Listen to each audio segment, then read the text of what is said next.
Third place in class, Nathan Grill from Pittsburgh with an 05 Outlaw buddy. Junior Dragster.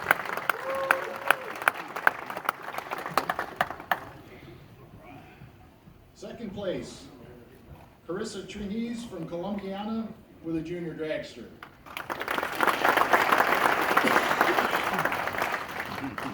And first place in Junior Dragster, Sabrina Duck from West Milford with an 09 Junior Dragster.